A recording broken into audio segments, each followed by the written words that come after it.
Welcome back to this module about the solar plexus chakra. So the solar plexus chakra sits in the core of your body, just underneath your chest in the centre, and it's the colour yellow. And this is the energy centre that kind of determines what we think and feel about ourselves with respect to the rest of the world.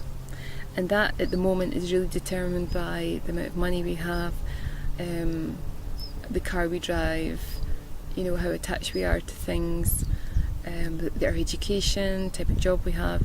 We hold a lot of amazing judgmental energy in our solar plexus chakra. And I'm making it sound very negative, but it's a really powerful centre, and that's what it's about. It's about power. It's about being able to sit within our own power and be comfortable with who we are, even when we're feeling uncomfortable, even when we're stepping out of our comfort zone. That's what the solar plexus chakra is about.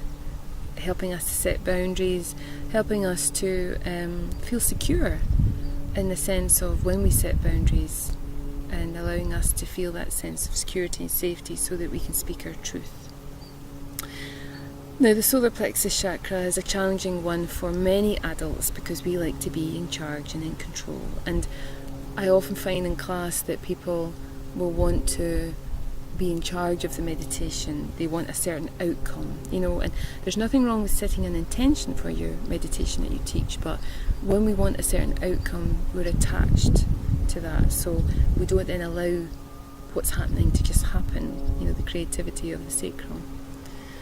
And anyone you teach, whether children or adults, will feel that, and they'll resist against that energy that comes from the solar plexus. It's very uncomfortable to be taught meditation that way. It feels like a wall of energy coming at you. It's not pleasant. So if you have tried to teach meditation so far and found it difficult, my top tip to you is to hand some of the reins or all of the reins over to the young person you're teaching and let them teach you meditation. And even as I say that, you might be feeling very uncomfortable, thinking, oh my goodness, I can't do that, I'm a meditation teacher, I'm doing the course, etc. But really what will happen if you allow yourself to do that is that you help to shift the dynamic in your solar plexus between you and the young person that you're teaching. It's a very powerful move to do that.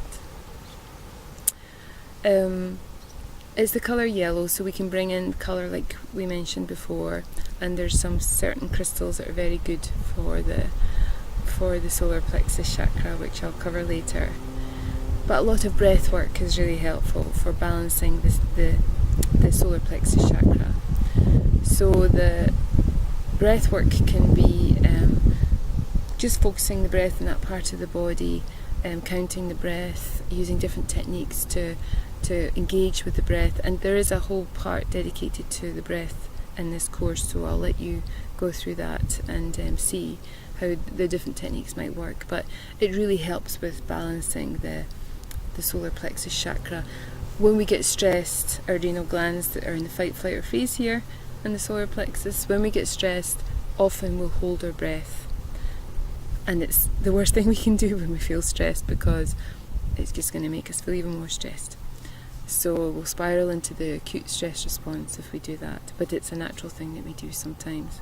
So being able to know and notice your breath and be able to breathe and to engage with it in a much more mindful way is a very powerful thing to do. For young people, it's an important centre as well, because I find with kids on the autistic spectrum, it's a really powerful centre in the sense that it's quite vulnerable, quite weak. They're trying to engage the core muscles in this part of their body quite frequently, but they're quite weak. And that if any of you have come across children on the autistic spectrum, you might notice that they have a difficulty with balance, and this links to the solar plexus and the core muscles that link to your vestibular system that helps your sense of balance. I'm pointing to my ears because it's all to do with balance. So helping them to breathe, and it's almost like an internal massage. If we can do that with the breath, can really help restore some balance into the solar plexus chakra. For you yourself, when you're teaching meditation, it's important for you, as I said, to let go and to allow yourself to trust that whatever comes up is meant to happen. So I'll give you an example of what happened. I got an email from a teacher who was in her class teaching meditation, and she wrote to me saying she was really concerned because one of the little girls was really upset after the meditation, like crying, lots of tears, and she thought she'd done something wrong.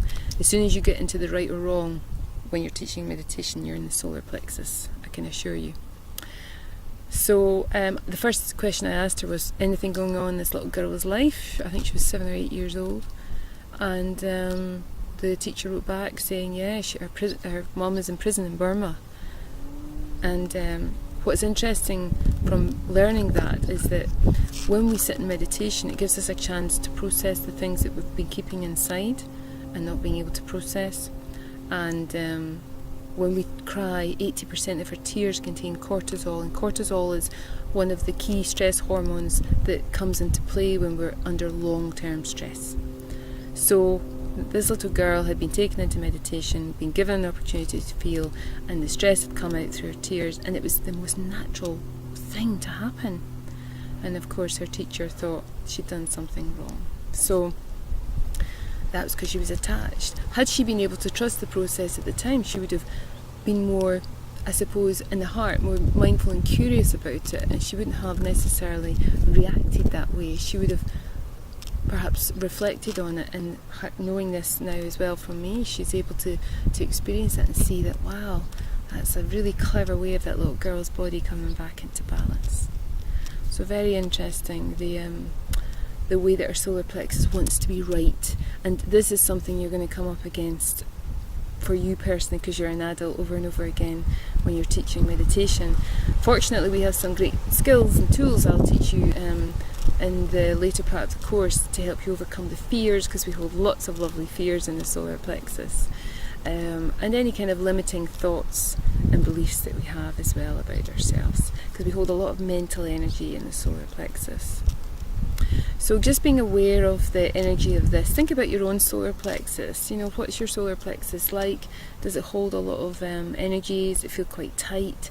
Do you struggle? Even with any bowel movements, that can really link into the solar plexus chakra, because it's caught in a very tight, constricted way, energetically speaking. We're finding it difficult to process the emotions that we're feeling.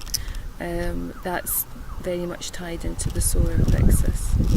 So I hope that's been helpful to give you some food for thought for the solar plexus chakra, and I'll see you next time.